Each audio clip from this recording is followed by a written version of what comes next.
Hello everyone, welcome to the Punk Monk Z show.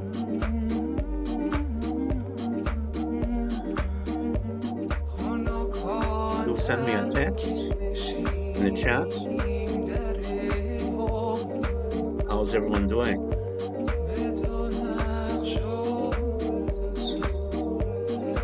How's the voice? Is the voice okay? Is the audio okay?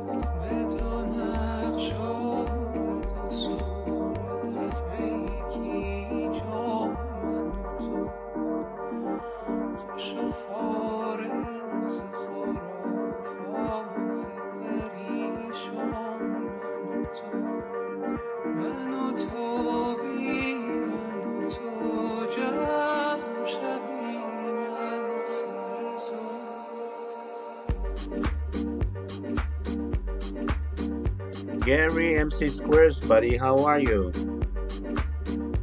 Well, you're the first one here, buddy. Anyway, today's lecture, today's presentation is going to be an exciting one. The topic is the center. The topic is the center. What is the center? Why is it important? How does the center affect the pieces? Okay, then we'll examine a few games to put more light on the topic of the center. And by devising a plan, what kind of plan can we develop that's somehow connected with the center? So that is our subject. So if we can get, yeah, all right then. So if we can get maybe a few more people, we'll start. And if you can't watch all of this, come back later.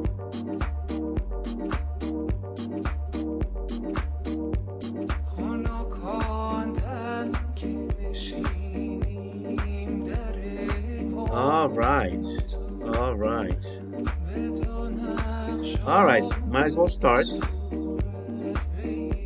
And here we go.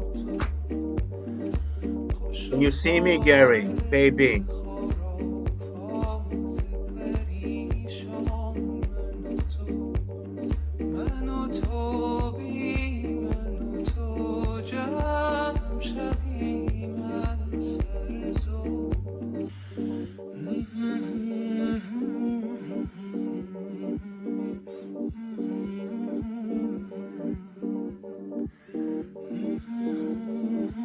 All right, so here we have an empty chessboard, and we'll start with this.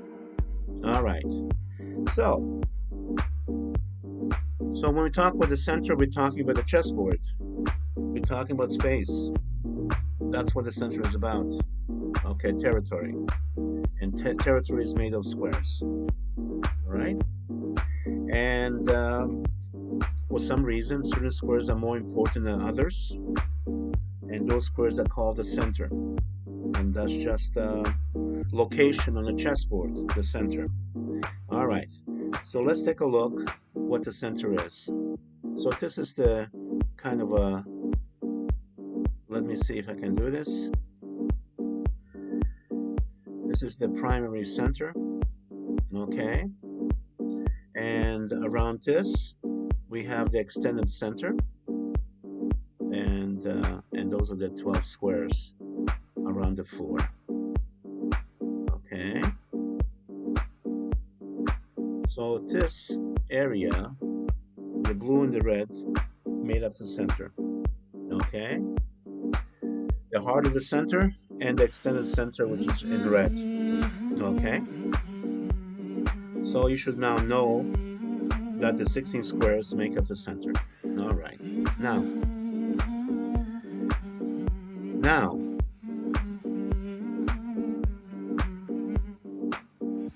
this area here is the area of the opposing side. Okay, so this is the opposing territory. If I can put the colors in. Okay, and our goal is to control as many squares as we can inside the hostile territory. Okay, you see that? So this is the hostile territory made of 32 squares. Okay, and the goal is when we develop pieces, okay, to strike squares across the equator inside the enemy territory. And the more hits we have, the more favorable our conditions are, okay, for a positive outcome. Okay, so this is the idea. Okay, and the power of pieces, okay, comes from the ability to attack squares inside the hostile territory, the squares across the equator, and particularly the central squares across the equator. Okay? All right. So this is the basic idea. So if you want to improve the strength of your pieces, okay, where do pieces get their power from? They get their power from ability to attack enemy territory. Okay, so they have to strike them. They have to strike that area for the pieces to become powerful. All right, so let's take a look at some examples. All right, here we go. All right, so let me just start with this one again, and I'm going to ask you a few questions. Okay, so this is the empty board. Okay, so the bottom area from the equator here all the way down belongs to us, right? And from here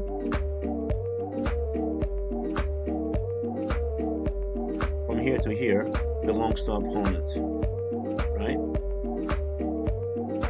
So each side has half the number of squares, 32 each. Okay, now here's my question. Okay, I said in order for the pieces to be powerful, you have to attack the squares across the equator.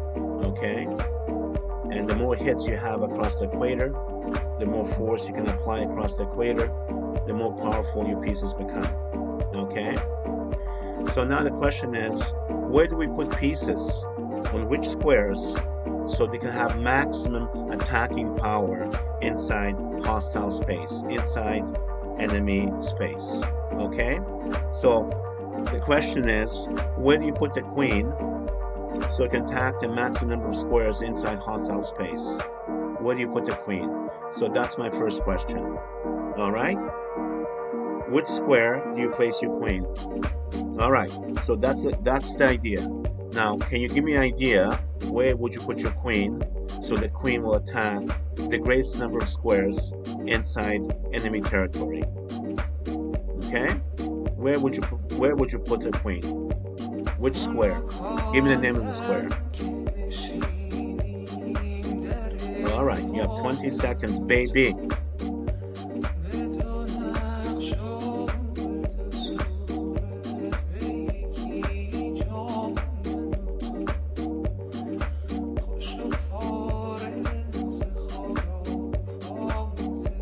Okay, D4.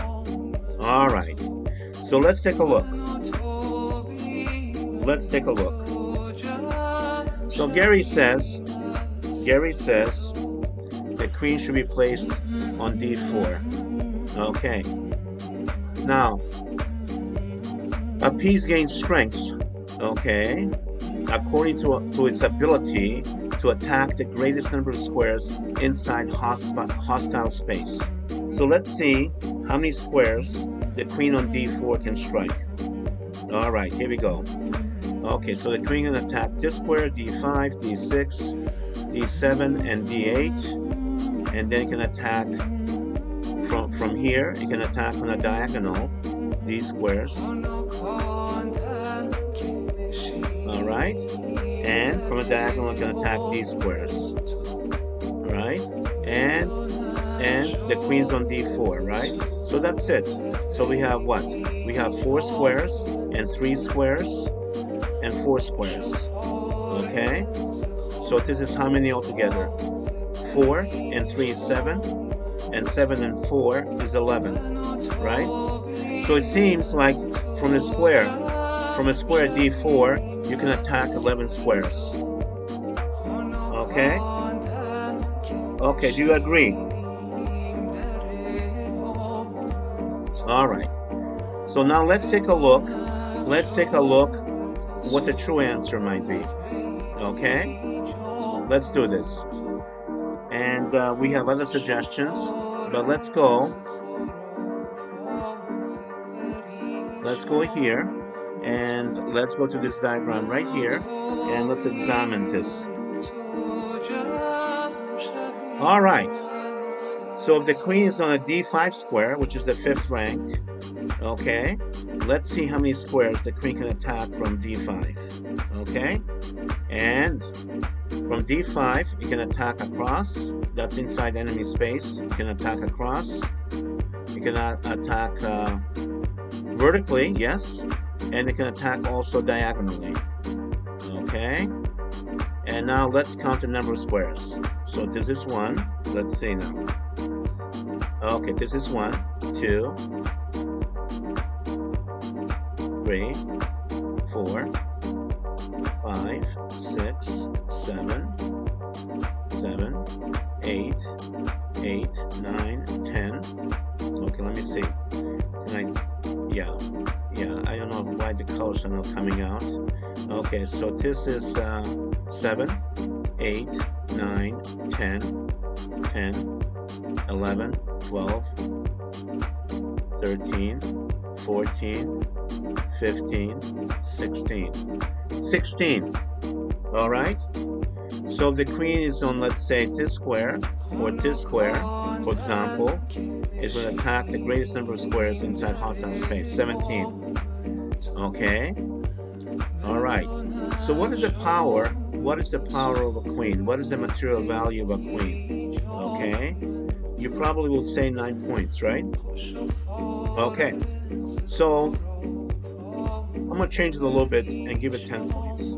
Okay, 10 points. I know 9 is the traditional answer, but I'll go with 10. And the reason it is a 10 because the queen can attack 16 squares in enemy space. 16 squares. Okay, so this square, okay, is the optimum square for maximizing attacking power. Okay, and so 10 material points equals 10 attacking squares. Okay, now the queen moves to another square, the queen's power will drop because it won't be in the optimum square, right? So this is your first lesson. The first lesson is where to place the queen to attack the greatest number of squares inside hostile space. Okay, so one of the squares is d5. All right.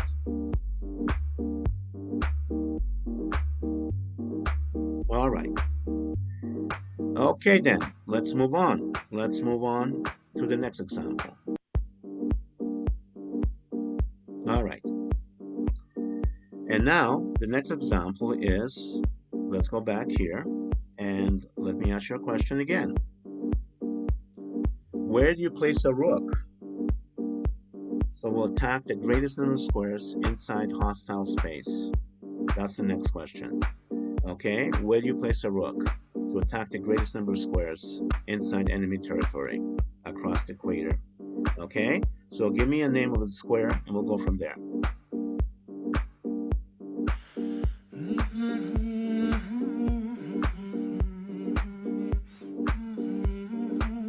Yeah, baby. This is about strategy and some, maybe a few secrets about it. So let's get into it. Yeah, baby. All right. Any ideas, guys?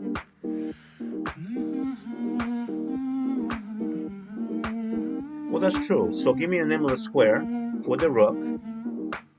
Give me a name of the square for the rook where I can place it, and then we'll do a count to see what the maximum number is.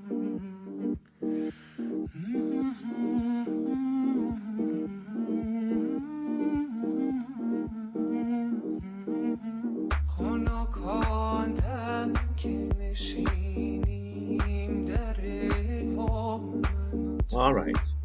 So let's take a look quickly on this. All right. Let's say if I put a rook here, let's say on g1 square, okay, the squares that the rook will be attacking will be this one, this one, this one, this one, and if the rook is on g1, so we're attacking like 4 squares, right, from g1 square. All right. There must be another square that's going to have a better outcome. Okay. All right. So here's the secret. If you put the rook on any square across the equator, we'll just put it here, for example, right? It will always attack 10 squares, right? It will always attack 10 squares. Okay. If I can put this, yeah, I'm having a problem with this color thing. Okay. Yeah. Let's see. Okay. So it's 7 across and 3 vertically, and that's a total of 10. All right. So the idea is, if there's a rook, it could be placed anywhere across the equator. It will always attack the same number of squares. Okay? Anywhere. All right, guys? Anywhere. It will always attack 10. Okay? But it has to be across the equator. Okay? So now you know, okay, where to place the rook, okay, to attack the greatest number of squares inside enemy territory. Okay? So the answer is across the equator. Okay? If it's behind the equator, it will be 4. But across the equator, it will always be 10. All right then. It's not a trick question. I don't think so. All right. Now, let's go now. We did the rook. And now let's go to the king. Okay? Where would I put the king? So the king will attack the greatest number of squares. That's the question. Inside hostile space. Where to place the king? Okay?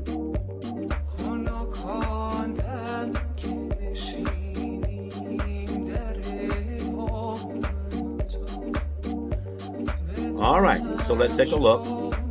Let's take a look at the king, and yeah, let's do this. Okay, so the king is across the equator, right? So if the king is across the equator, okay, it will always attack 8 squares, right? Here, that's 3. Here's another 3, and here's 2. So 6 and 2 is 8. Okay? 8. Okay? Okay. So if the king was here, it will have the same count. Or here. Okay? It will be 8, yes? So here we go. 1, 2, 3, 4.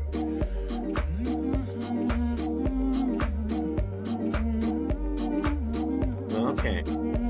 So we saw the queen. The queen has an attacking power of 16 squares. The rook has an attacking power of 10 squares. And the king has an attacking power of 8 squares. So this is descending. So the strongest piece is the queen, attacking power of 16. The second strongest is the rook, attacking power of 10. And now the king is the third strongest piece, attacking power of 8 squares. 8 squares. Okay? So, the value of a queen, let's say it's 10 points, right? And attacking power is 16.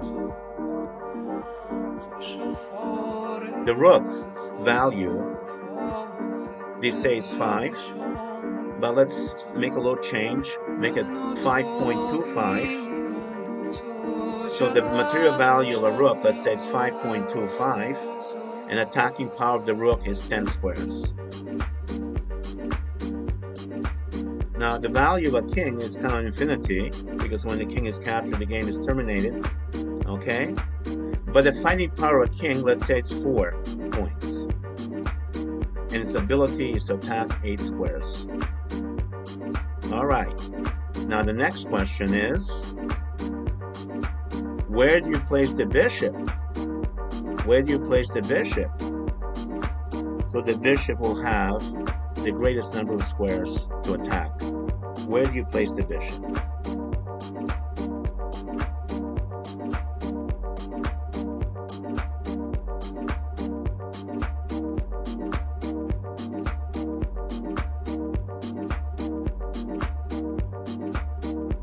Anyone? Just text me, send me a message in the chat. Let me see your answer. There's no right or wrong, baby. Just send it.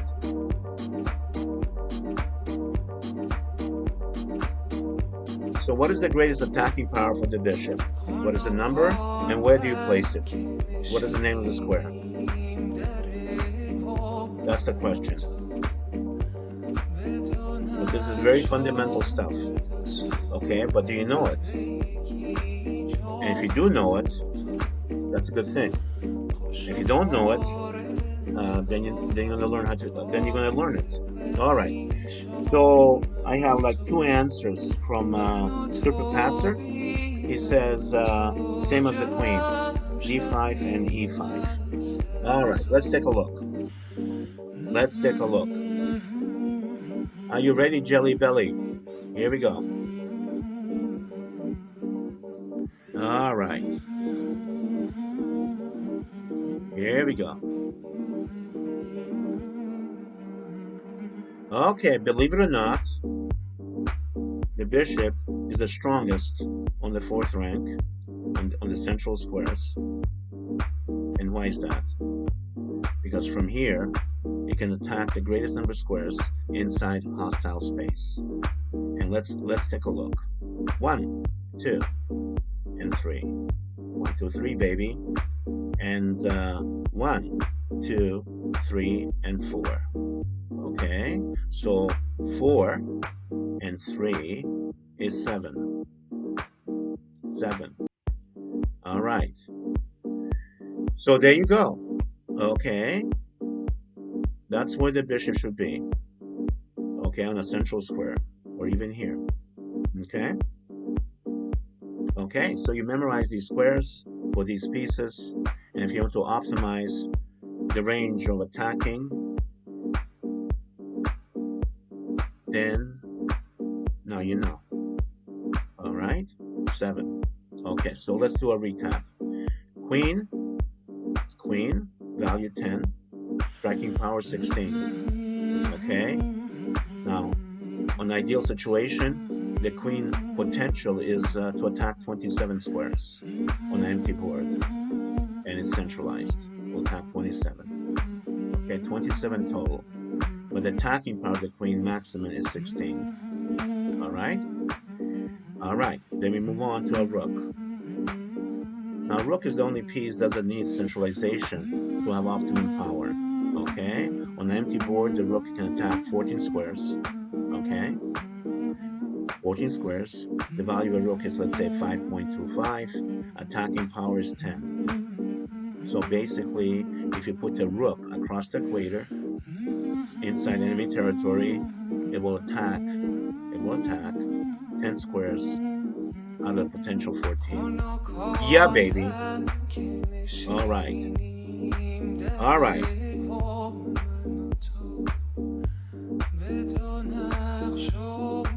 Okie dokie. Guess what?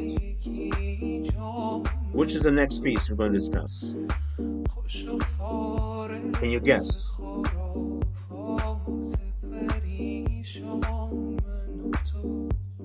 The next piece is is the knight. Is the knight. So let's do this. And I'm going to ask the same question. And let me give you the empty board. And the question is, Gary, the question is, where do you, okay, well, the potential of the knight is to attack what? 8 squares, right? 8 squares, an empty board. That's the potential, right? But what is the attacking power of the knight? Attacking power. Where do you put a knight on which square so it will attack the greatest number of squares inside hostile space? Where would you put it, baby?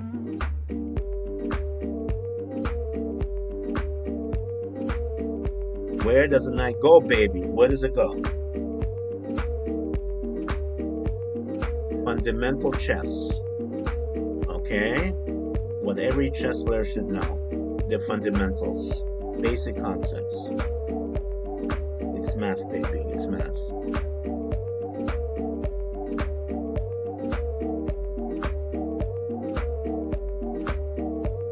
Maravana, baby. Don't be shy. Give it a try. Don't run away. Stay and play. Help the Zaki have a good day. Welcome to Chess 101, baby. All right. So nobody knows where to put the knight on which square so attack the greatest number of squares inside hostile space. Who can tell me? Who can tell me? Nobody can tell me. Are you serious? Are you serious? Come on, what kind of passy do I have here? What kind of passy do I have?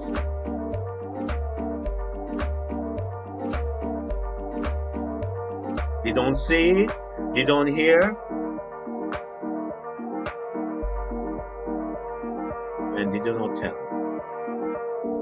Yeah, baby. Hey. All right. So, you have exhausted your wits. So, let me provide an answer. All right. So, here's the question. Where do you put a knight to attack the greatest number of squares inside hostile space? All right. Let's see if I can pull a rabbit out of the hat. Where is the knight? Where is the knight? And here's the knight. So let's blow it up here. And here it is. So the knight is on the 6th. Yeah? The knight is on the 6th. And let's see how many squares the knight can attack if the knight is on the 6th. The 6th rank. Okay, let's take a look. Alright, so it's on a white square, it will attacking dark squares. So let's 2, 3, 4, 5, 5, and 6. So the potential of the knight is to attack 8 squares from a central square, right? 8, right? Okay, so that is the potential of the knight, 8 squares. So how do we manipulate the potential of 8 and transfer it into trying to get the greatest number of hits inside enemy space? And that's where the knight goes. It hits 6. So 6 out of 8, right? Another 2 are the knight is defending his own territory right here, right? So let me differentiate if I can. Here and here. Altogether is 8. Yeah? Okay? But attacking power of the knight is 6. And that's where it belongs, on the 6th rank. So it could be here, here, or even here, right? Or here, right? In all these positions, it will attack 6 squares. Okay. Any questions? It's 7 less? Okay, let's take a look. All right, let's take a look. Let me get to the empty board and we'll take a look. Let's blow it up. Okay, let's say I put the knight on the 7th. There it is. It's the 7th rank, right? Okay. And now the question is, what squares does the knight attack from the 7th here? Well, it's on a dark square, let's say. It's going to attack white squares. So let's go white. Right? Let's go white. Let's go white. Let's go white, white, and white. Oh, wow, look at that. Yeah, I guess it attacks 6 here too.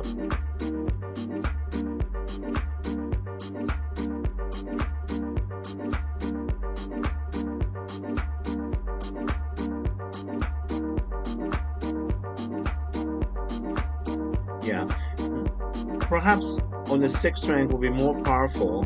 Well, it attacks the same number of squares, but maybe it has more flexibility. I think it's in the 6th. Okay, for example, let's say if the king is yeah, let's say if the king is here, and we put a knight here, okay, we'll be able to attack the king, right? And let's say if the king is here, we can put it maybe on let's say on this square to attack the king. Or if the king is, let's say, on that square, then we can put a knight maybe on this square. Okay? So the 6th rank, I think is more flexible. It's more flexible. It has a wider range of possibilities, perhaps. Okay? But you're right. Let's put a knight on the 7th rank here too. And it's in a white square. So now it's going to be attacking the dark squares. Yeah.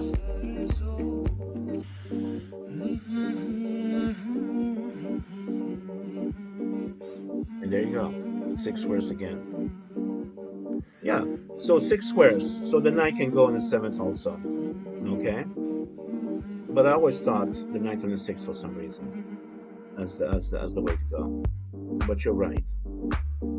7 seems to work too. All right, very good, very good.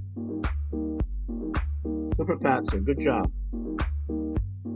All right, now let's see what we can move to next. Let's take a look. So we looked at the knight. Now the value of knight usually is described as 3 points. I'm going to move the knight to maybe 3.45. Okay, so let's start from the top again. The queen. Okay, let's say the queen is 10 points. Striking power is 16. Potential power is 27. Okay, the rook value, material value 5.25. Striking power is 10. Potential is 14. Okay. And then we go to the king. King value is infinite, I suppose. But fighting power for a king, let's say, is 4. 4 points. I mean, in terms of attacking, in terms of value, material value. Okay. But attacking power for a king is 8 squares. Okay. And it's 8 out of 8. That's the maximum. The potential is 8. Attacking power is 8. All right. And then what's the next one? Bishop. Bishop. Okay, material value for a bishop is 3.55. Attacking power is 7. 7 squares. Other potential of 13.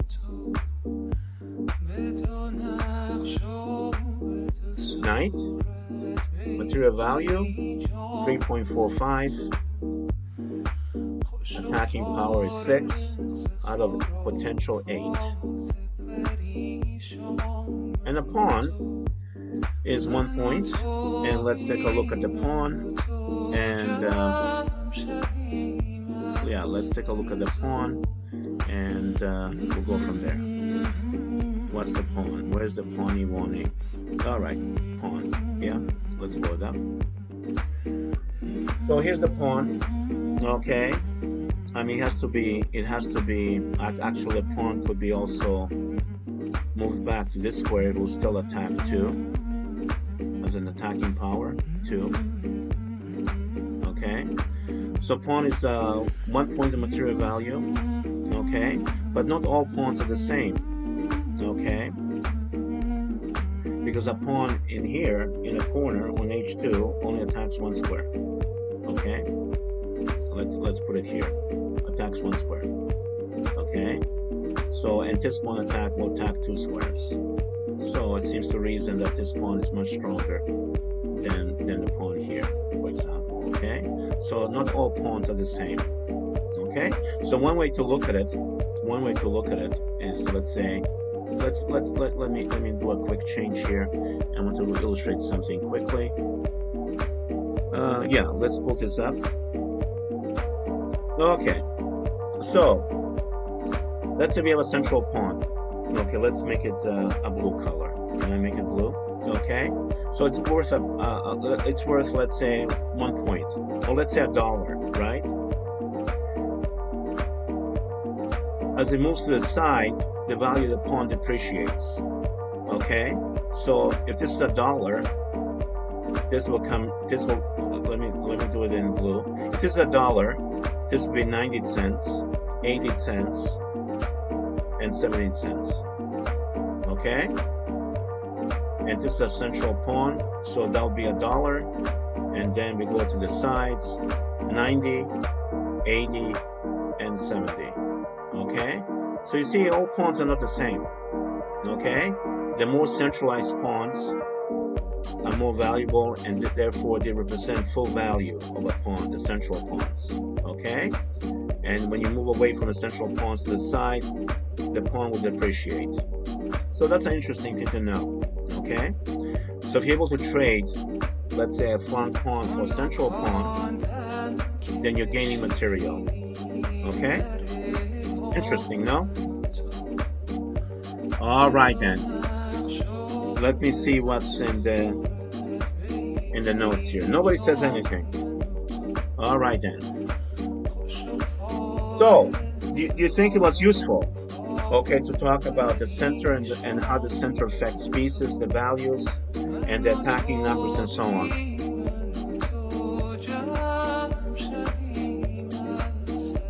So I think it's always good to know these things, okay, especially before the game starts. You know what the ideal positions are for your pieces, so they can maximize attacking power. Okay, so you start with this knowledge before the game, and if necessary, you can maneuver to those positions, to those squares, and create maximum effect, create maximum energy. All right then. All right, so what I'm gonna do next is take a look at some games and talk about planning in chess. And I'm going to share with you a discovery made by Emanuel Lasker about planning, and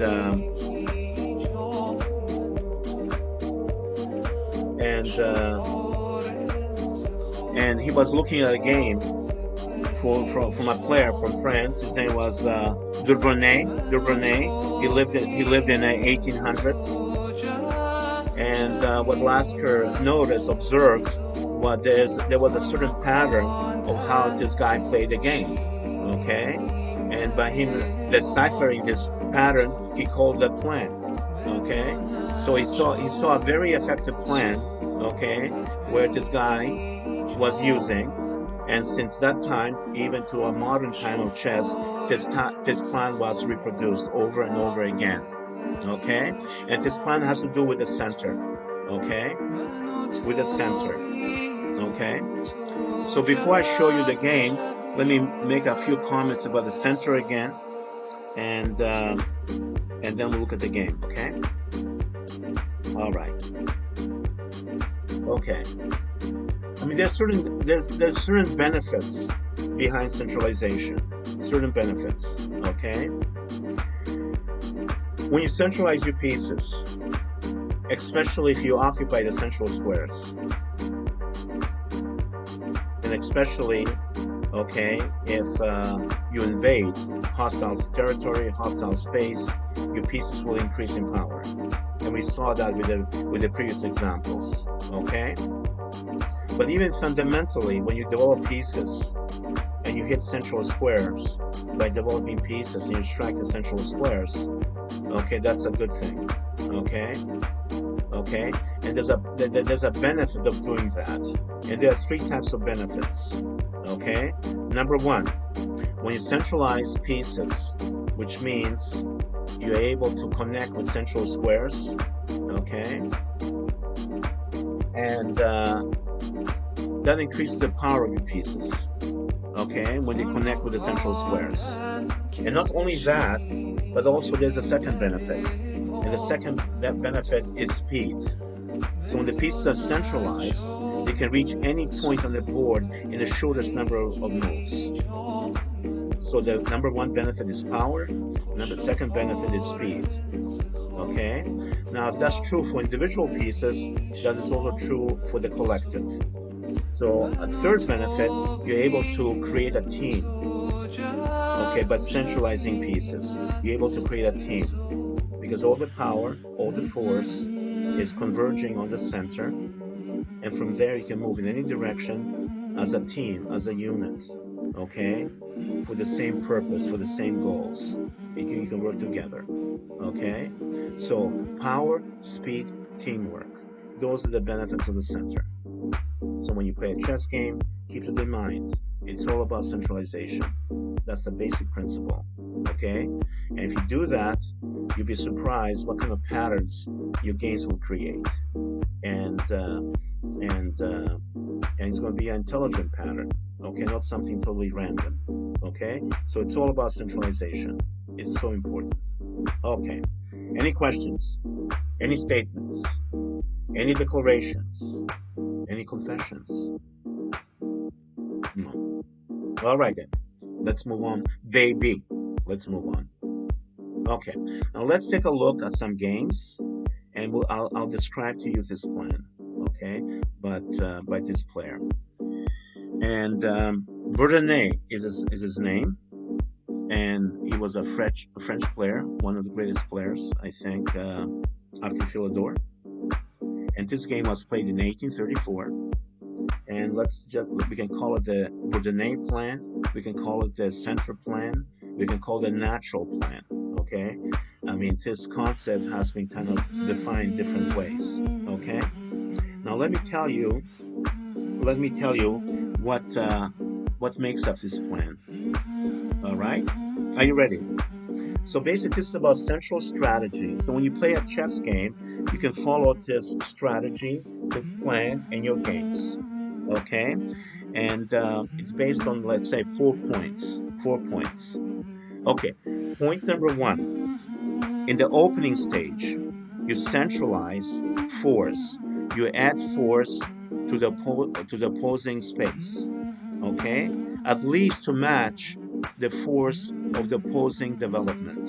Okay, so if your opponent makes a move, and that move strikes certain central squares, and you count the number of squares it strikes, you should match it at least. Okay, and that will maintain balance. Okay, so you have to match force with at least equal force. Okay, and what is force? Force the energy that the pieces create on squares. Okay, so if your opponent strikes, let's say, strikes 2 squares, okay, you should match that when it's your turn to develop. Okay, at least match it. Okay, so that's the first principle. Okay, of this natural plan of central strategy. Okay, match enemy developing force. Okay, match it at least with the same level of force, if not greater. Okay, number 2, so this is adding something to the center. When you do that, you're adding force. And the second one is to eliminate or subtract foreign force in the center.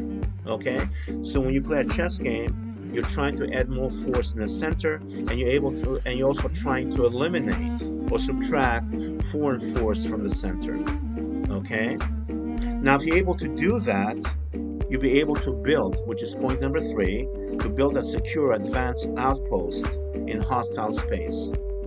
And this outpost becomes the pivot point, which is going to support the attack, okay, and join the rest of your pieces, okay, to invade and destroy.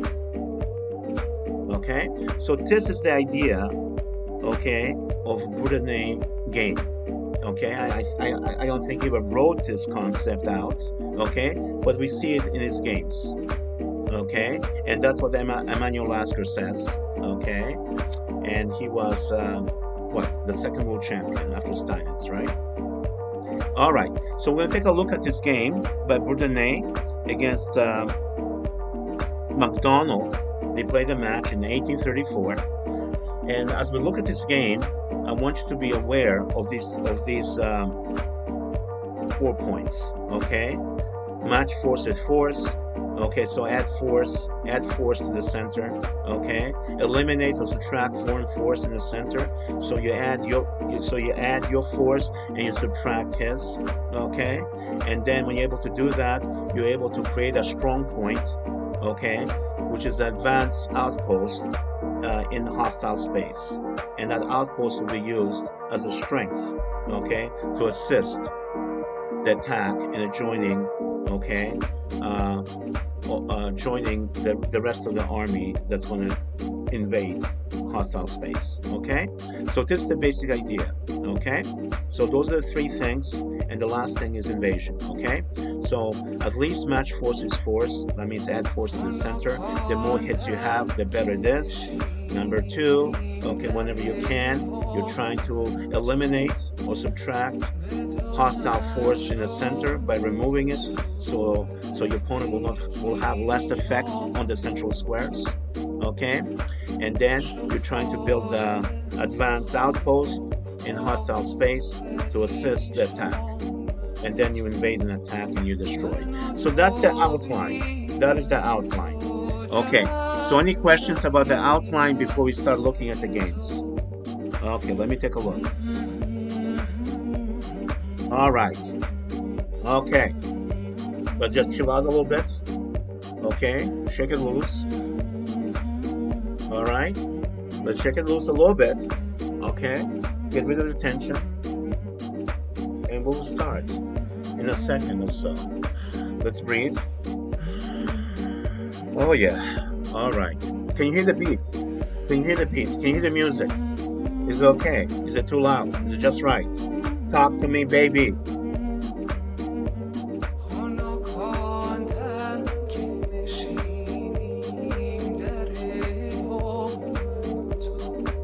All right then. Here we go. And this game, again, we're gonna look at this game. And here we go. So Bourdonnais is playing white, and he plays d4. Okay, so even from the start, he's affecting squares across the equator. Notice. So these 2 squares have been eliminated. Okay, from black. Black cannot use these squares. Black cannot use these squares. Okay, because now they have been taken away. So black starts with 32 squares on his side, and immediately it drops from 32 to 30. You see that? Because this pawn captures these 2. So now black has, instead of 32 squares, he has 30 squares. Okay? And what's the idea behind this? Well, the more space you have, the stronger your pieces. The less space you have, the weaker your pieces. Okay? So here's the precondition already by white, okay, to subtract space from black in order to weaken the pieces. Okay, here we go. And this is played.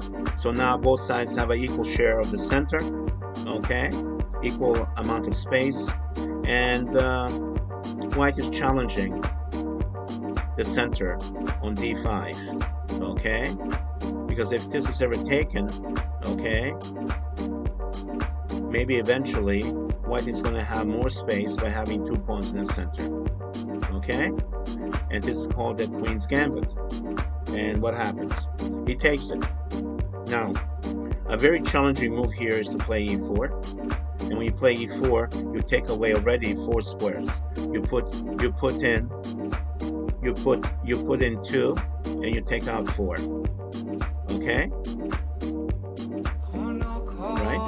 You see why? We take out 4. Okay. All right. So he decides to do this move, and he wants to recapture. And when he recaptures here, he's going to have force across the equator. See that? Okay. And let's see what happens. He attacks the center. He takes back, and after this and this, we have this position. And let's make one more move for black, and let's evaluate the position. Okay. So white has 1 unit of force here, another unit here, that's 2, and then 3, 4, 5, and 6, and 7. 7. Okay, so white's force is total 7, yes? And what is black? What is black? Across the equator, the knight only strikes 1. Okay, the queen is able to strike 1. That's 2. Okay, the bishop is able to strike 1. That's 3, and this bishop 4. Okay, so we notice that the count for white is greater. Okay, so white has more force across the equator, and that's a good thing. All right, let's go. And now we continue adding more force. So by playing the knight strikes across the central area by increasing the power by 2. See that? And this is played, and nothing changes here. The bishop on f8 had the same effect on b4 as before, so nothing changes really. Okay, and we continue. And now white adds more power, more force on these 2 squares, and these 2 squares are across the equator. Okay, so what is going on here? Okay, practically on every move, white is adding more power across the central squares, across the equator, attacking central squares mostly. Okay, and now after this, we play this. So the only thing that this does, it activates the bishop, defends d4, okay, and the bishop on this square, on c1, was still striking on these 2 squares, and we moved here, it does the same thing. The only additional thing is to add more support on d4. So it increases the control. It increases the control by 1 on d4, right? Okay. And now, the basic idea of this move is to create an outpost on d5. Okay, on d5. So at some point, black is going to have more strikes on this square d5, and since it will have more strikes, it will be able to plant a knight, let's say, on this square. Okay, and the piece on this square can be maintained, and from here it's able to strike more squares across the equator for black. So that's a good thing, right? So let's continue. So after this, what does this do? So this is kind of a preventive move. You don't want the bishop to come here, because the bishop might take away power, okay, by trading down, or it can either reposition itself, okay, on a new diagonal and strike, and be able to strike on this diagonal, okay, into enemy territory. Okay, so he's pinning, paralyzing the knight, and he's also increasing the range of his bishop, and giving bishop more power. Okay, but it put him to squares where he can gain more squares. Okay, so now what happens? Place that, we castle, and here we go, and we have this position, and the knight goes to d5. Okay, so the d5 square seems like it's it cannot be assailed. Okay, because it is supported by the pawn, by the knight, by the queen, and probably also supported by the bishop. Okay, so this is like a rock. The d5 square is like a rock. Okay, so it is in black hands. Okay, and from here it's able to strike across the equator. You see that? The knight. So the knight is the most powerful piece, okay, in black's position. Okay, so what do we do? What do we do? Okay, now who can tell me what the idea of a4 is? Anybody? What does this have to do with the center? Any thoughts?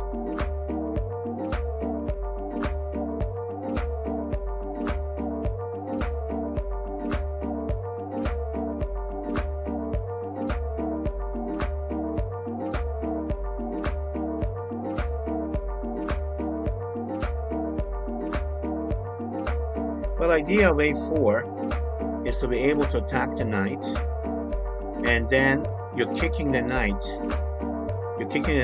out of b6, and therefore it will lose its influence, okay, on these two central squares. Okay, so by playing this move here, a4, a5, if he gets to a5, he's subtracting the influence on the center by black. He's subtracting. Okay, so far he was adding power.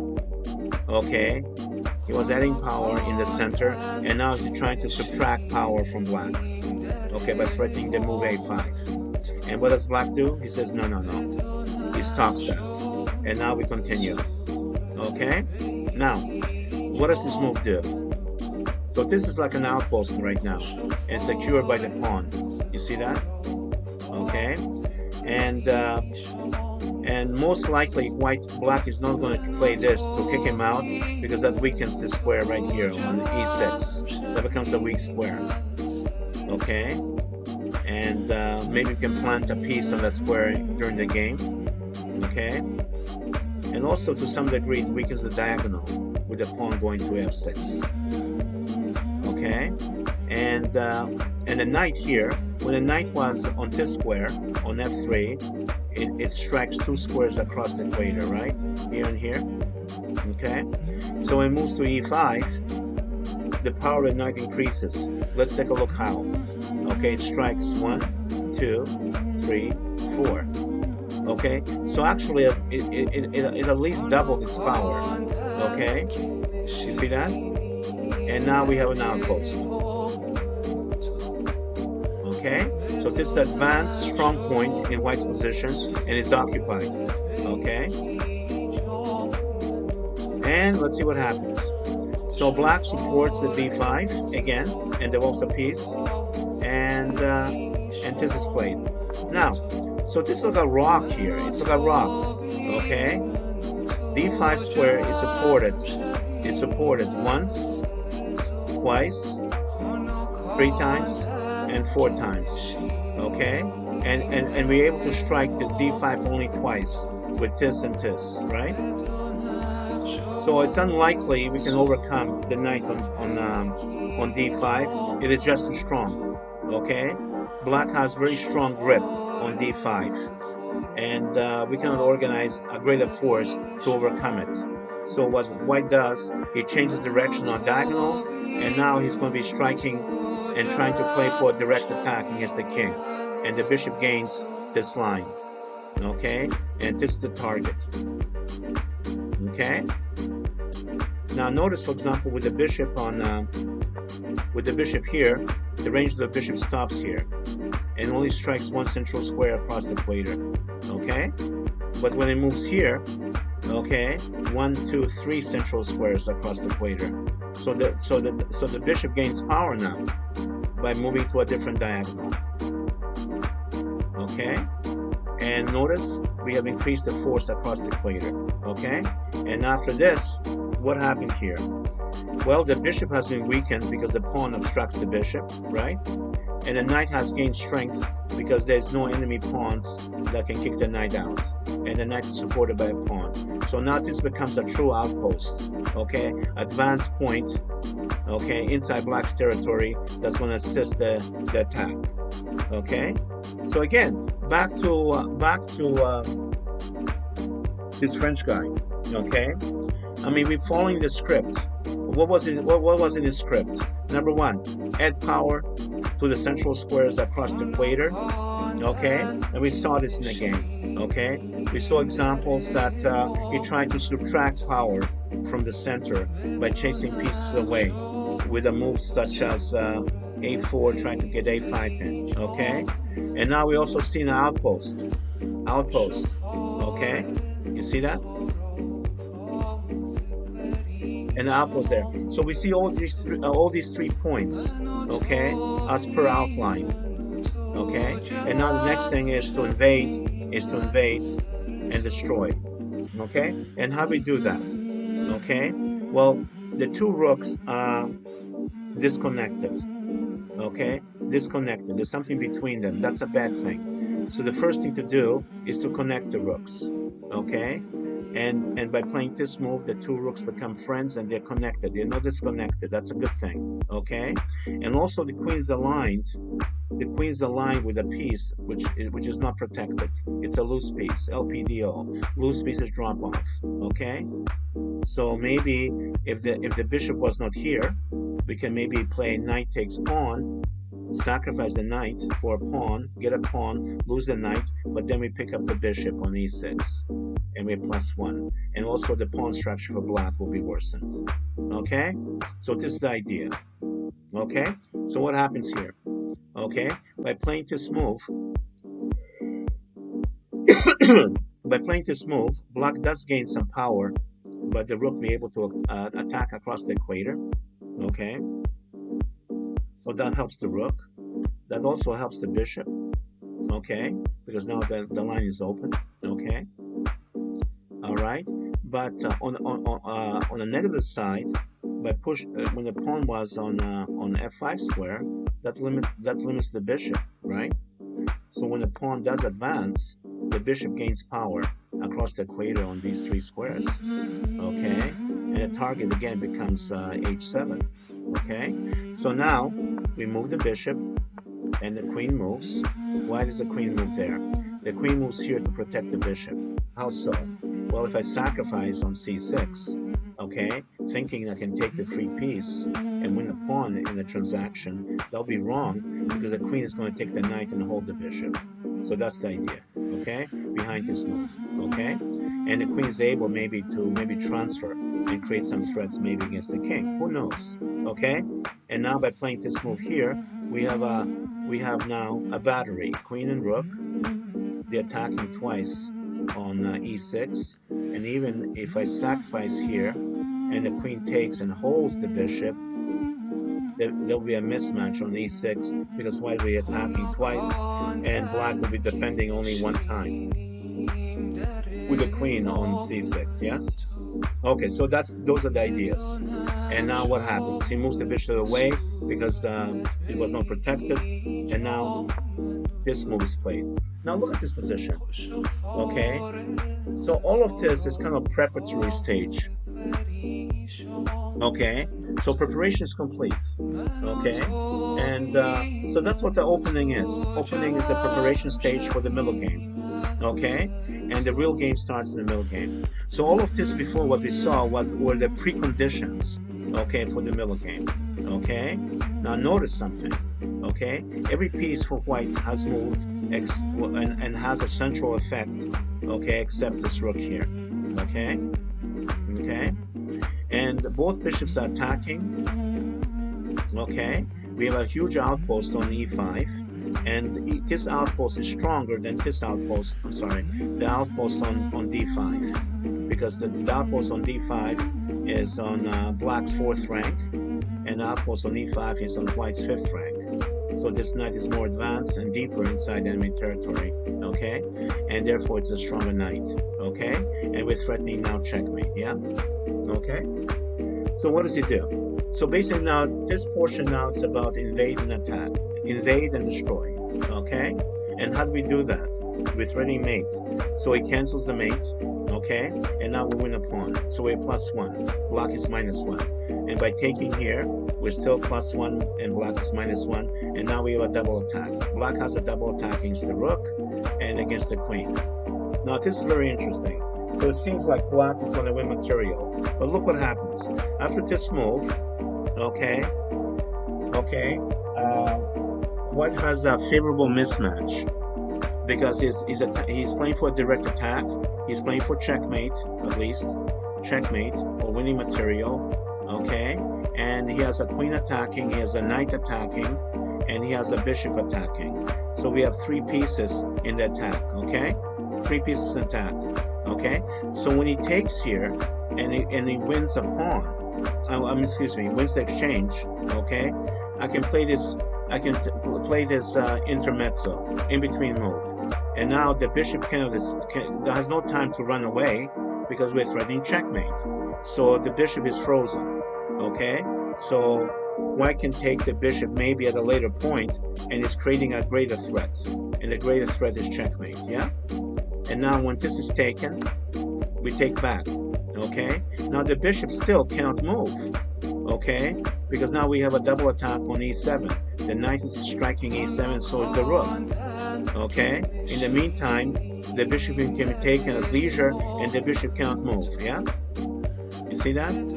Because now we're threatening moves like maybe rook takes on e7 and mate on one of these 2 squares, right? You see what I'm saying? So what does he do? He moves the knight, and he's trying to hold the bishop. Okay, and now he's hoping to move the bishop out of there, right? Okay, now White has now choices. Okay, according to the power move method, okay, if you're looking for forcing moves, we have checks. Here's a check. Okay, and we have also this check, but this is held, and I don't want to trade down, right? I don't want to keep trading pieces. So now, so basically there's only one check here, and I have a capture here, and the capture is also part of the power move method. Okay, capture. So check, capture, and threat are the 3 types of power moves, forcing moves, right? Okay, so he goes for check, and he moves. He goes for check, and he moves. Okay, and now notice the bishop hasn't moved because White has been checking the king. Okay, so the bishop was frozen because the king had to move, and now it makes a quiet move. Now here's the question: can the bishop move now? Since this is a quiet move, no, because we're threatening checkmate by moving the knight, to this square e4, and that'll be checkmate. Yes. Okay. So what does he do? Okay, he's trying to cover this square, and he's offering the bishop back because he wants the knight. He wants the knight to come back, and then it will be out of attacking position or try to withdraw the queen back, and that somehow should be helping Black, supposedly, right? All right. So, but what he does is to play check and push the king up. So this is like going fishing. You're reeling the king towards you. Okay, you're pulling the fish in. Okay, and now from here we have this check, right? And what's going on here? And when he takes here, when he moves there, that's the only square. Now we have 2 ways to give checkmate. We can play rook here, or we can even play g4. And this is what was played. Okay, so what can we say about this game? Okay, what can we say about this game? Okay, let's talk about it.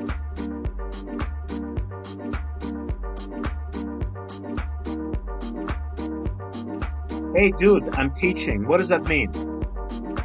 Headbanger, are you there, baby?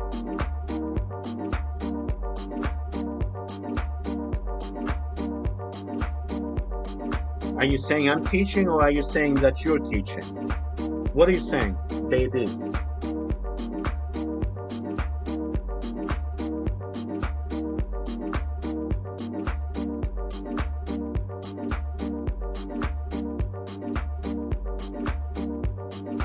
Oh, I see. Well, no problem. You can go back to this video and check it out.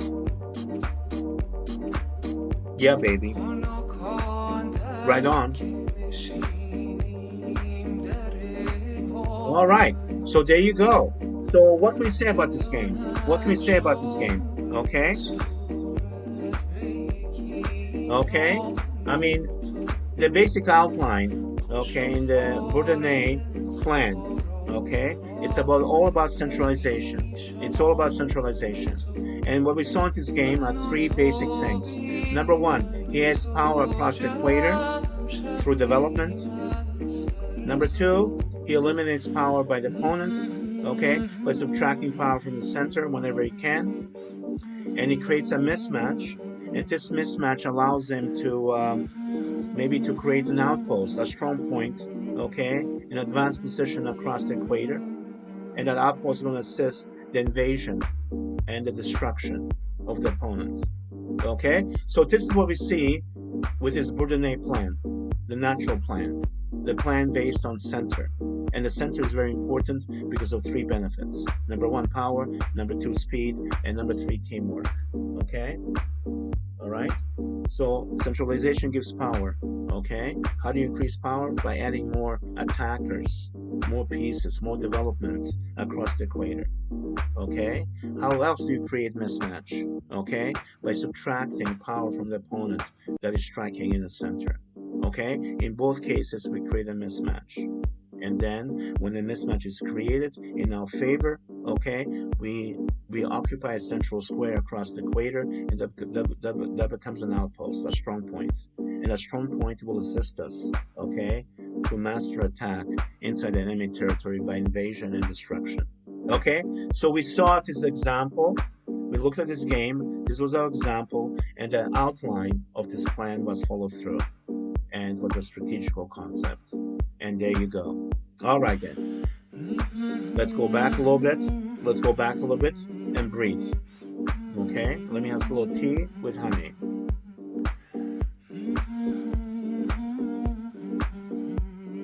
Okay. So, did you think this was useful? Did you think this was useful? I think this is one of the little secrets in chess. Okay? So I think this video is very important. Okay, it has, it contains value, I think. Okay, either conceptually or in actual examination of a game. Yeah, baby.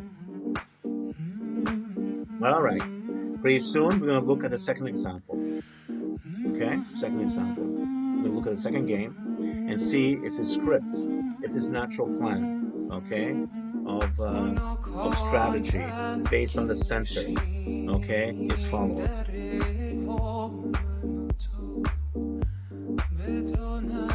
And the next player we're going to look at is none other than Paul Morphy. Now, this game we're going to look at, I have done individually in a different video, but I'm going to reuse it to discuss this concept about the center a little bit more. And yeah, you can always go back to the previous example of this game and review the video and see what I have to say there. So, I hope you like this content, and if you'd like to suggest content you want me to do, you can do so. Okay, put it in the chat. Or what you can do is on chess.com, I have a little group called Pang Pang Z. You can go there, you can join, it's free, open door policy, and you can make your notes, what you would like me to do there, okay? Or what kind of music you want to listen to while we're doing the streaming thing, okay? Okay? And of course, you can always subscribe. Don't be shy, give it a try, okay? So in the little chat, send a message, there's a little triangle. If you press it, it's going to open a rabbit hole, baby. See where it leads. Yeah, baby. Oh, by the way, last but not least, okay, all the instructional material I do here on Twitch, I move it to also to YouTube. So on YouTube, you can also check the material, because eventually the material I create on Twitch disappears after a certain amount of time, and it is saved on YouTube. So you can always go back, rewind it, repeat it, see it again as many times as you wish. It's good stuff. Yeah, baby. All right, I'm ready if you're ready. Your music is always dope.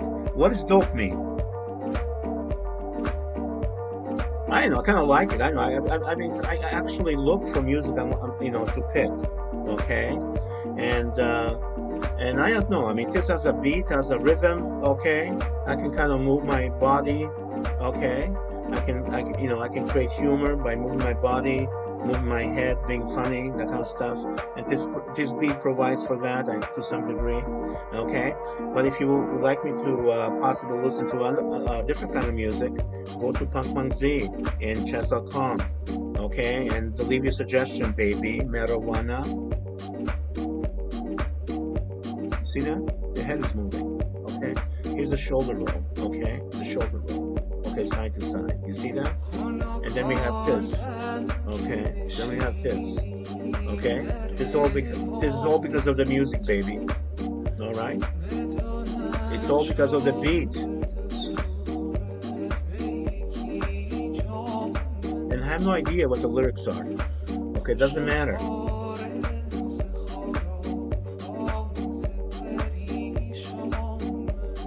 All right, let's go to the next game. Here we go, next game, baby. Here we go, next game. So that was Bourdonnais MacDonald, 1834. Now we're gonna go to Paul Morphy, baby. Okay, Paul Morphy. Yeah. So this is played in 1857 New York. Schulten Morphy. Morphy is black. It's the same plan. It's based on a central plan that Bourdonnais was using, and now Paul Morphy is using it. Okay. Paul Morphy is using it. So let me do something. Let me flip it, and Paul Morphy is black. Yeah, baby.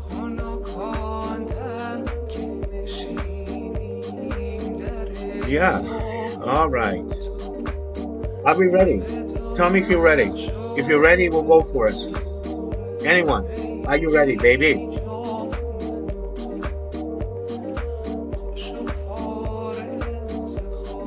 All right.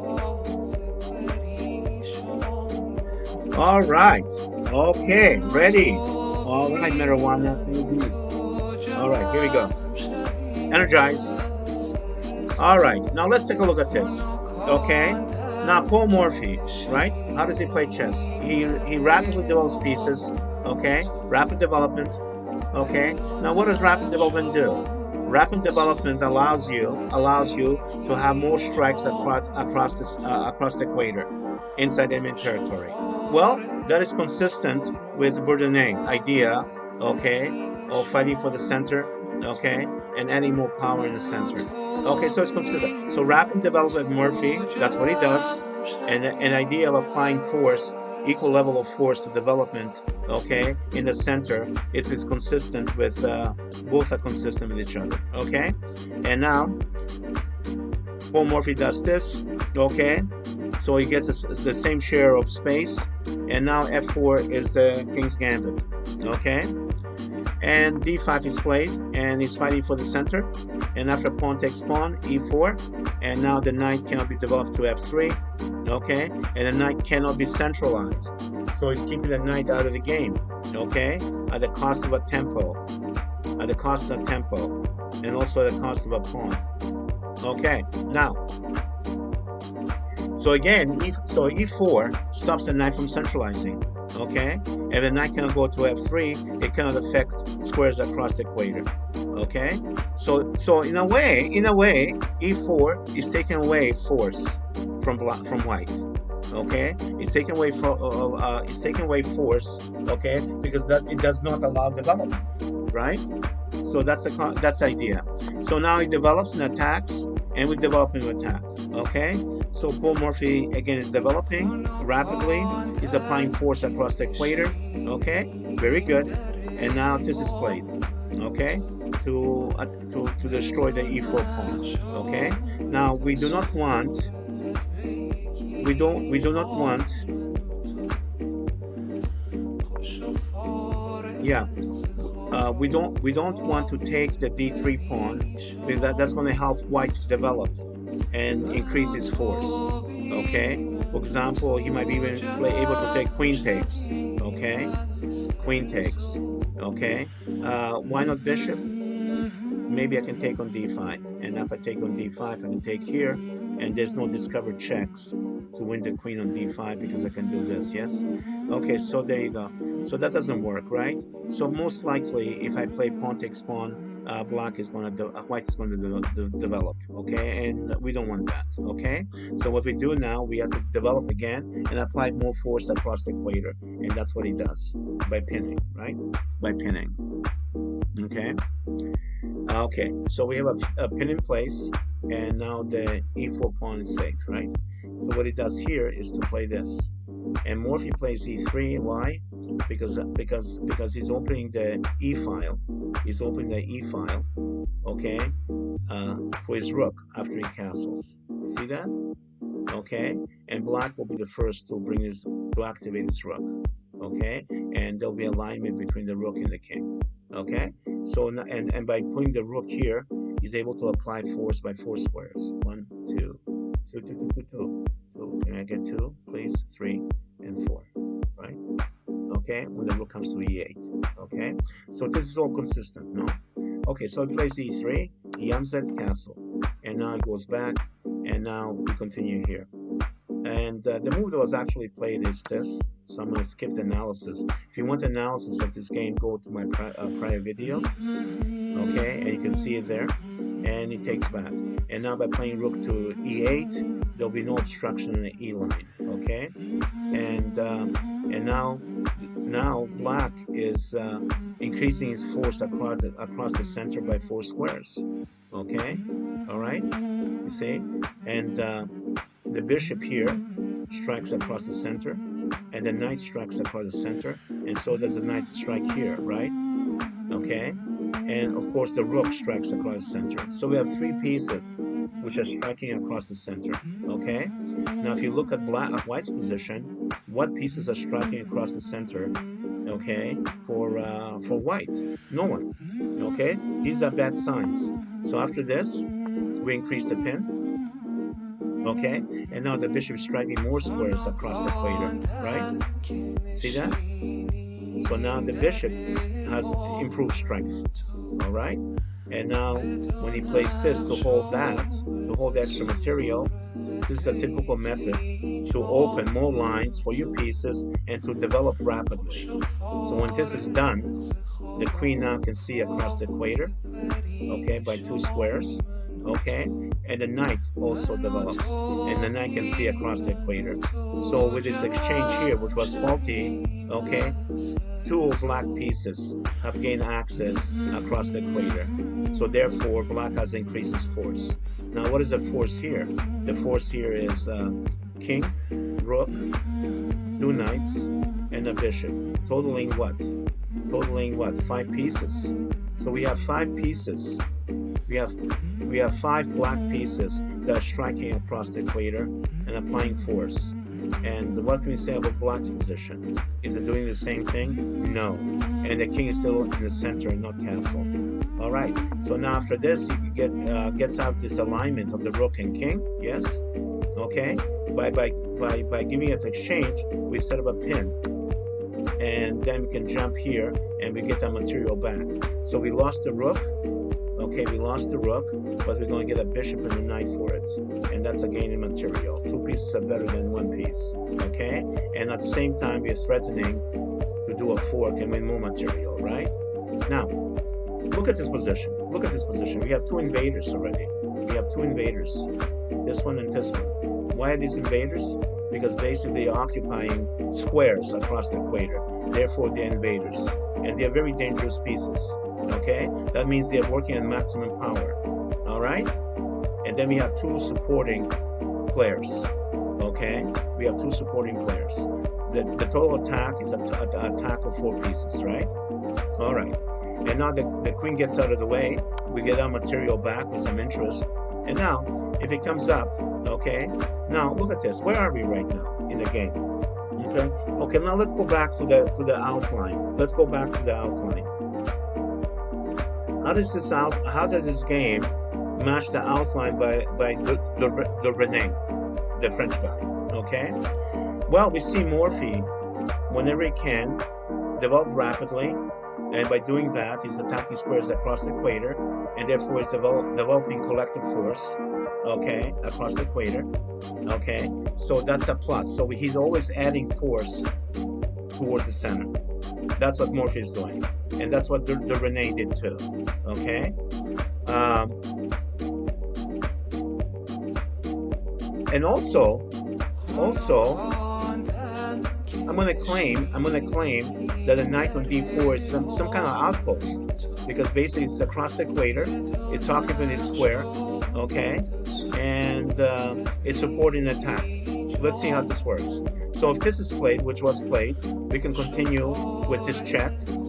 And now there's only three possibilities. You can go here, here, or here, right? Those are three. Oh, sorry, not that way. And go this way, right? Those are three possibilities, right? Now, if it goes here, this will lead to checkmate, check, and after this, it's checkmate, right? And the game is over. So that eliminates that possibility. Okay. Now the reason this attack works, because there's a favorable mismatch. Okay. So there's a favorable mismatch. There's a greater number of pieces attacking than pieces defending. Okay.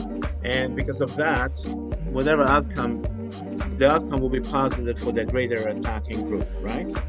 Okay, or the group that has more force behind it. When two sides clash, the side that wins is the side that has more force behind it. So black has a attacking team of 3 pieces at the moment, right? And what's the defensive team for white? It's a king. So the king is the target. The king is trying to survive. He's running around. So the ratio is 3-1. And the rest of the white pieces are just watching. I don't think they're participating in no way to the defense of the king. All right. And now if he plays this, which was a game move, okay, let's take a look what happens if this is played. Okay, let me take a look. Yeah, if this is played, we can add another piece to the attack by weakening the white squares, and then bring the queen back, and then prepare discovered checks, and the king is still in the center, lost castling, and it's all bad. Now the attacking ratio, the attacking group is 4, right? 1, 2, 3, 4 against king, which is 1. The ratio went from 3-1 to 4-1. Okay, and this is invade and destroy. Okay, but before we reach this point, there was always adding more pieces, okay, to the central squares, and black was having more hits on the center, especially squares across the equator. Okay, and then he just outnumbered the guy. Okay, and now the superior force is going to tell. Okay, in black's favor. Yeah. Oh, you know what? I just noticed something. Okay, we have this mate here. That's a mate too. Okay, we don't need to play bishop takes 1. All right, so there you go. So this is looking very good. Okay, now let's go back. Let's go back to the actual game. And the move that was played was this. Okay, and this is a very interesting thing. The ratio of attackers to defenders is 3-1, and if I try to increase the number of attackers by adding 1 more to the attack, right, and that'll be canceled, and the queen is going to cancel, and the white queen is going to be part of the defense. So basically when I play queen to h4, that will be a threat, but it will be canceled. So again, if we go back to our power move idea, the stronger power choice is the check, okay? And then the second one is capture, and the third one is the threat. So this will be like number 3 choice in the hierarchy of choices, right? All right, so my number 1 choice in the hierarchy is to play another check. Is there a check here? Yes, and this is the check. And this will be made if the pawn cannot take here, right? And this is very interesting to me, okay, that the knight was sacrificed to be replaced by the queen. So we still have an attacking group of 3 as before, except we replace the knight with the queen, and by doing that we create a more favorable mismatch, because the queen is stronger than the knight, and the game continues, and we continue attacking all the time. And now I was threatening a mate here, and that was cancelled by this, and I continue with checks again, and we have a mismatch. And what is the mismatch? The mismatch is 3 attackers, queen, knight, and bishop against 1 again. Okay, queen is watching.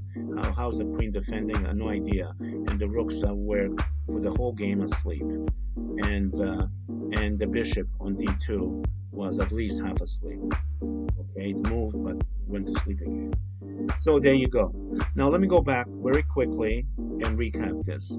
Okay, so the subject here is Bourdonnais and his plan, okay, of adding and subtracting, expanding and contracting, expanding the force, contracting enemy force, and all has to do with the center, and all the force was in the center. So we expand our force in the center across the equator, and we contract the force by opponent by eliminating it or subtracting it from the center. If we do those two things, then we're able to create an outpost, and from the outpost then we can build an attack, because the outpost will support the attack. And then we go into the final part, number 4, invade and destroy. And this is what we see here. We can see this outline being played out, okay? Being played out. And then the mismatch happens and the game is over, right? So that's the idea. Okay. Expanding and contracting, baby. Did you like that word? I just coined it to chess. Expanding and contracting. You like it? Yeah, baby. All right then.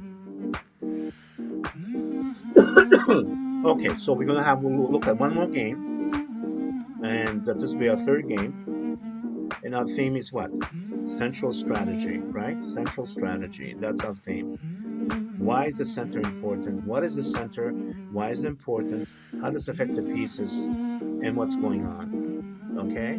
What is centralization about? Okay? So we're gonna we are looking at these games. We're looking at these games and trying to explain that. All right. Our next game will be by Mikhail Tal. Mikhail Tal. Who has heard that name before? Mikhail Tal. Okay? So again, the Bourdonnais game was in 1830s, right? 1830s. Okay, 1830s. Then we saw Morphy's game in 1850s, right?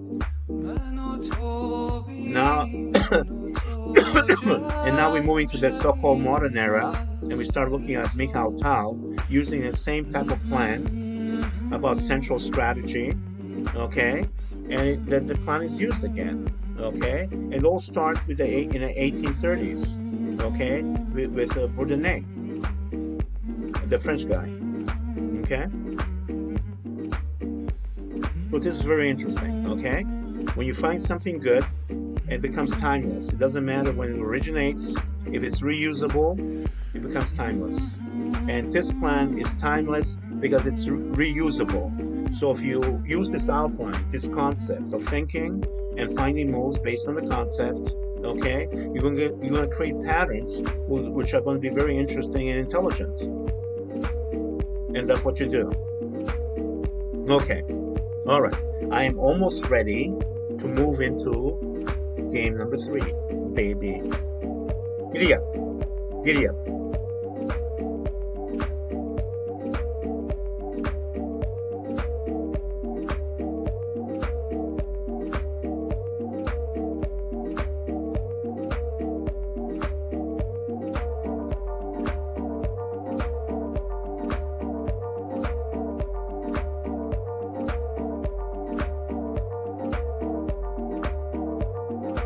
So marijuana, baby. Did you say you were a beginning player? I don't remember exactly, but I got the idea from prior conversations that you're like a beginning player. Am I right or wrong?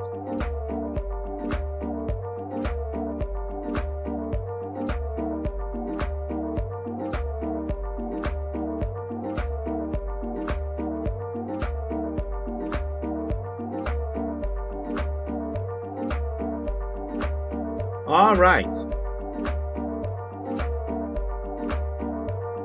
All right, so let's go into the last example. And the last example is Tal Milev, Munich, 1958. 1958. So that's kind of interesting. So we saw a game by Bourdonnais in 1834. 20 plus years later, Morphy used the same plan. And then about 100 years later or so, we have Tal using the same type of plan, the one of central strategy. Is that amazing? Is that amazing or not? All right. That's very interesting. Okay, so we have three games, and one is separated by 20 years. The other one is separated by 100 years. Or the last one is separated by 100 years. Okay, anyway, this is very interesting, okay? That this idea of the center, okay, is timeless, okay? Because the center is so important that can make a plan, okay? A spiritual plan of playing a chess game based on the center. And the reason center is important because it has the ability to increase power, to increase speed, and to increase the teamwork involved. Okay, so those are the benefits of centralization. Okay, so so basically by centralizing, okay, you increase the power. Okay, you increase the collective speed of your pieces. Okay, and also you increase the ability for the pieces to work together. Okay, because they all focus in the same area, the center. Okay, so so it makes sense that you want to create conditions which are favorable to you. Okay, and there are two ways to do that. Number one, you add force across the equator on central squares. Okay, or you subtract, or you eliminate, or you contract. Okay, power or influence by your opponent on the central squares. Okay, build an outpost, then attack and destroy. So that's the outline. Who understands the outline? Is the outline clear? Is the outline clear? That's my question.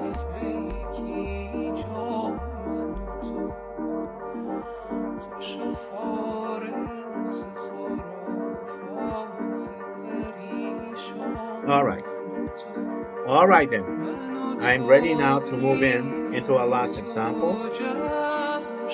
All right. All right. Is it crystal clear? I mean, it's not just is it clear, but is it crystal clear? That's my question.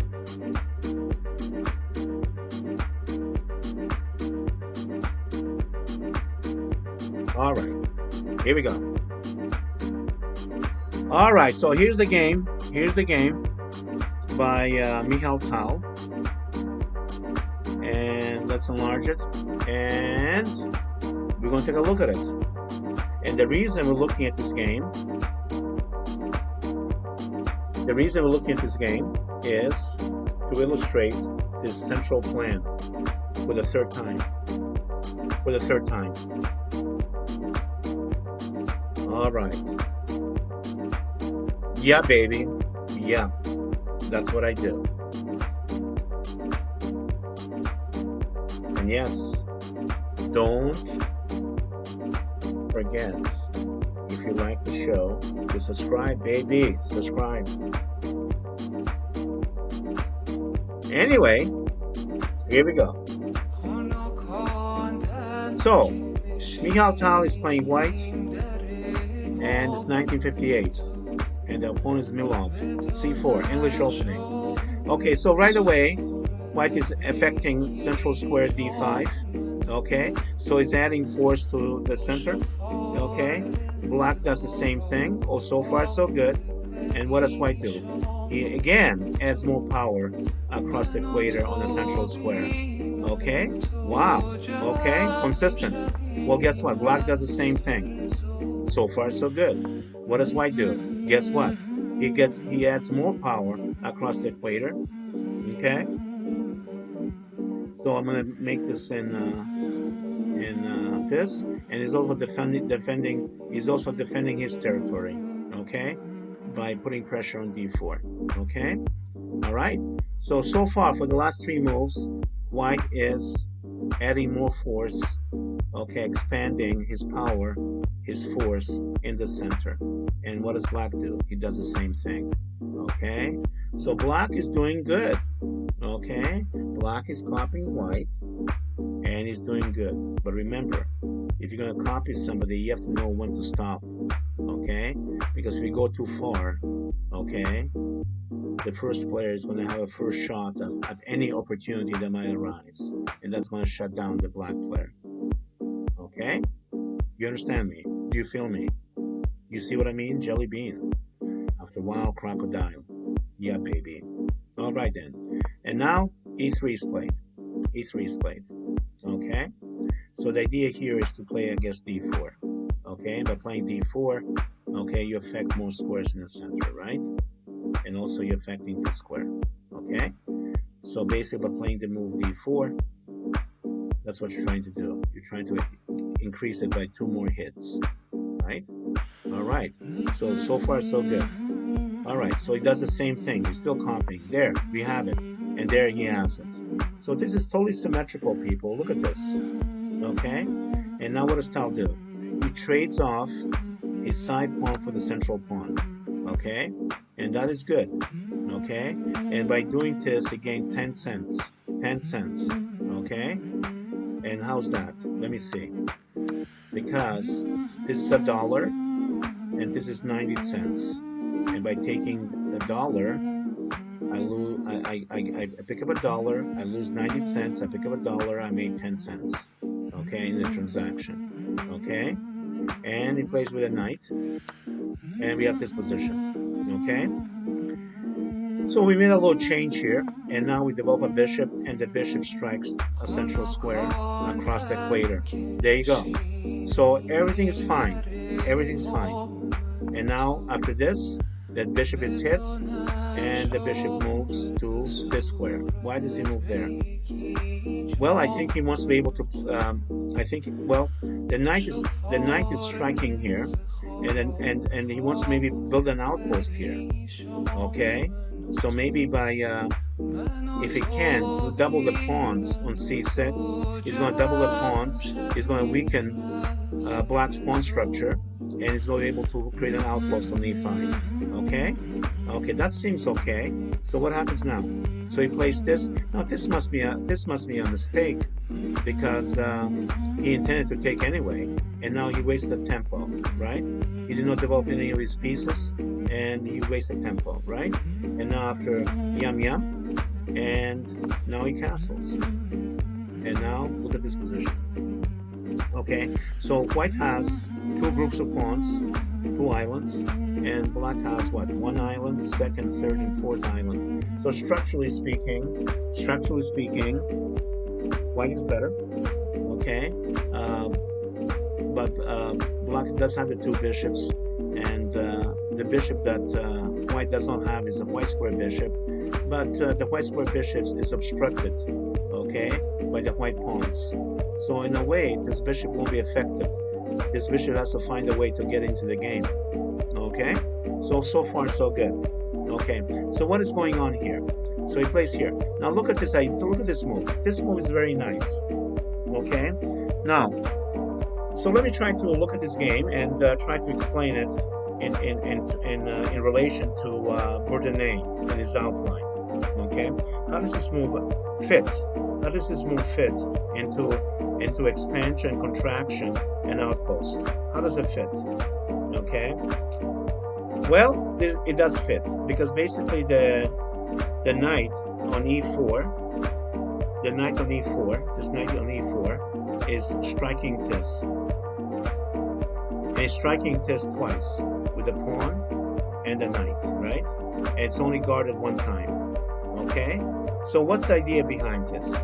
The idea behind this is white is trying to seduce, so to speak, black into capturing. Okay? If that happens, white is going to capture back, and by doing that, 2 lines will be open. 1 line for the bishop, the other line for the rook. Okay? And by these 2 lines being open, that's going to increase the force, developing force, okay, of these 2 pieces across the equator. Okay? So that's the whole idea of knight to e4. Okay? Is to enable the rook and the bishop, okay, to be activated and to be able to attack squares across the equator. Okay? And black says, I don't want to do that, and he holds it. And now we play this, and we're trying to persuade him to exchange here, okay, in order to receive the benefit that was mentioned. Okay? And he says, no, no, I don't want to give you the benefit. Okay? Now what happens here? He plays this move. Now this is an interesting move. This is an interesting move. Probably a better try. This is what happened in the actual game was to play this. But maybe a better try would be maybe to play this. But even after this, I do like White's position. Okay, I mean, can you just imagine if I put my bishop on a3 and take here? I'll be able to put my knight eventually either on this square or that square, and the knight on those two squares, the dark square bishop will be exchanged, right? They'll be exchanged, right? And it's going to be the fight will be the dominant knight versus a passive bishop. Okay, and the structure sucks for black, and this is good for white, and this position looks pretty good to me. Anyway, what was actually played after knight to e5 was for black to play here. But look, when this happens, strategically, white reaches his strategical aim. But first he plays this to do some damage to the king position. Now the king is not safe, and now he takes the pawn back. And guess what? The rook can be activated, and so can the bishop be activated, okay? So by these, now white does pick up a weakness here, but at the benefit of the rook and the bishop, okay? And so it seems like pawn structure is not so important. It is more piece activity that's more important. And what's interesting here is that the queen can never take the pawn because of the pinning and winning baby. You see what I'm saying? All right. So again, let me go back and ask the question. How does this game, for example, support the Bourdonnais method? Okay. Well,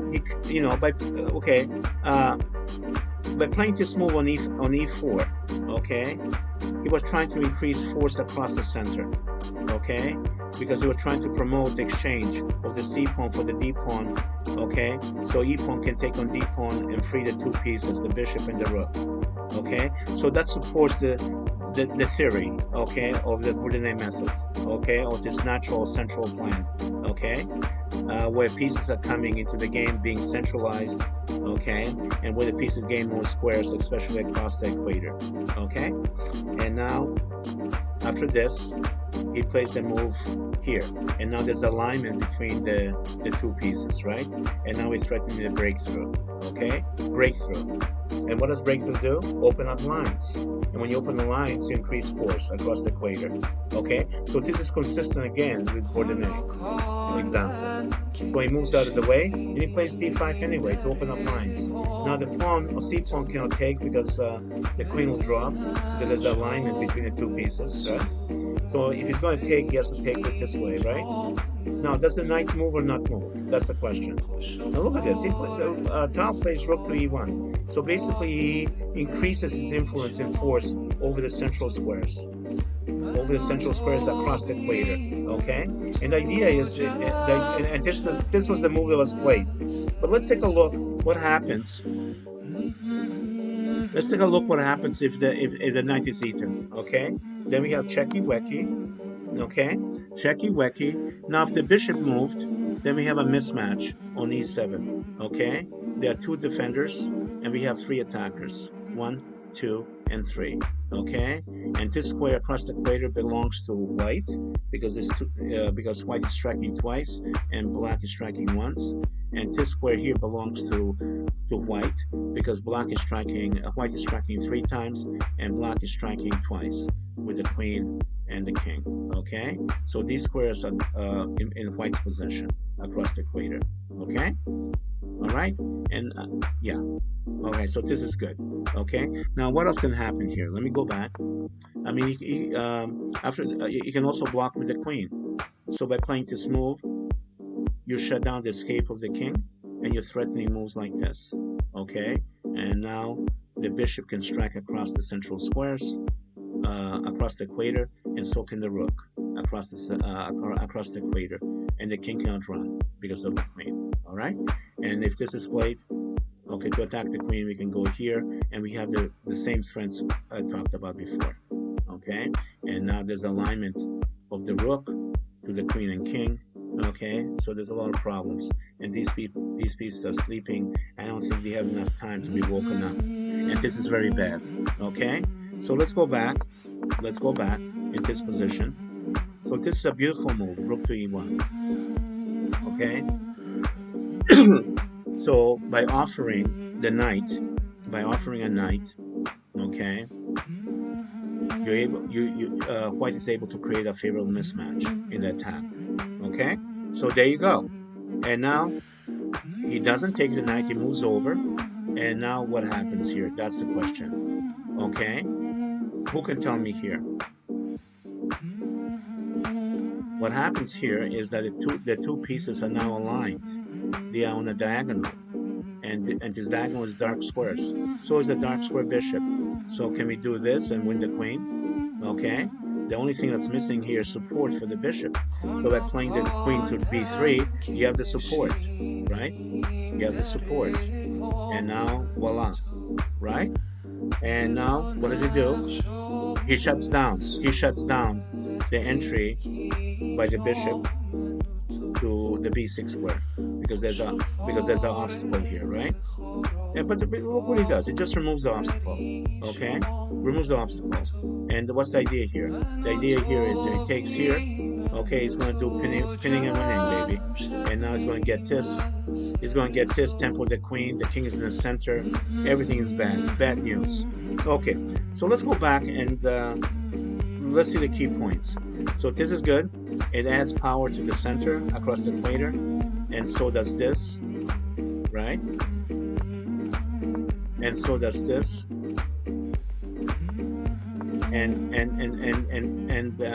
So this move cancels control of the square by entry by black and prepares the attack against the two squares. Okay, so we're fighting for the center. Okay, and there you go. Every move is fighting for the center. Now we trade a side pawn for a center pawn, gaining some material advantage, and now put more pieces across the equator and develop them. Okay, so basically on every move a sleeper is brought out. A sleeper.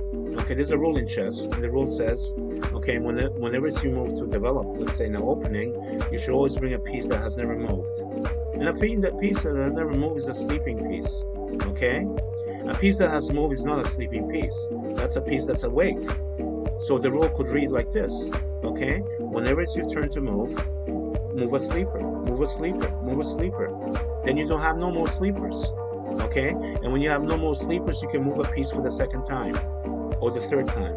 Okay, then you're playing the middle game and you're playing for bigger stakes. Yes. All right. So now after this counterattack, he moves out of the way, and now he's threatening to do damage. Okay, and by the way, by pinning this knight, okay, white is fighting for the center. He's fighting for the e5 square. Okay, he's fighting, and also he's trying to own the d4 square, because you know what? By exchanging pieces, you're exchanging control of squares. So the knight on the white square controls dark squares, right? So by giving up the bishop for the knight, okay, white is strengthening the dark squares. You understand what I'm saying? Okay, and therefore it's going to put pressure on those dark squares. And now castle, and here we go. Now we threaten the dark squares. Okay, and we threaten the dark squares again. Okay, and we're trying to seduce black into capturing. Okay, to free the bishop and the rook. And with that freed, those two pieces are going to put more pressure across the equator on the central squares and create a favorable mismatch. Okay, now all of this is part of ordinary idea. Okay, and we see it in a somewhat different form. And now when he's trying to hold and not allow that to happen, white is putting more pressure. And now we do some damage because of king's safety. We take back. Okay, and now the two pieces can be brought into positions where they can attack central squares across the equator. And now, after the king moves, now he's threatening maybe to take here because there's no pinning and winning. Okay, we can have alignment, threatening breakthrough with tempo. He moves out of the way. We have a breakthrough anyway, and this is a beautiful move here, rook to e1. Okay, he's sacrificing the knight to create a favorable mismatch. Okay. Okay? When two sides clash, the side that wins is the side that has more force behind it. Who said that? Emmanuel Lasker, baby. Anyway, and therefore he doesn't take it, and now we continue our attack based on alignment. You see? And now he stops that, so the bishop cannot reach the square, but then we can open up the C line, and now this is where he resigns. Okay, so this is how the game went. Okay, and we can see elements of this strategical centralization. Okay, by expanding power, expanding force across the equator. Okay, and collecting this force with further development. Okay, and whenever there was a chance, we would try to subtract, okay, influence from the foreign side, okay, that's affecting the center, okay, and that's it. So we saw 3 examples how this might work, okay. It's a tough subject. I hope I gave some clarity to it, and if I have, fantastic. If not, replay the video again and see if you can make sense of it and add things which I left out, make sense of it. Otherwise, it was interesting, no? Yeah, baby. So, don't forget to subscribe. I appreciate it, and I hope this helps you and get you to be a better player than average, at least. Yes. And yes. So I'll see you guys later. Thank you for sharing your time with me. And till next time. Arwa baby. Punk Monk Z out.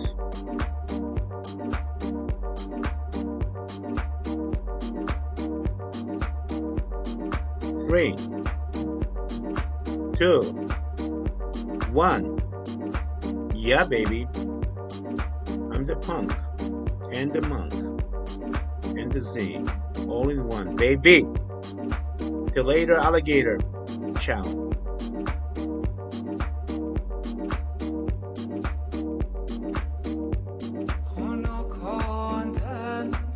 She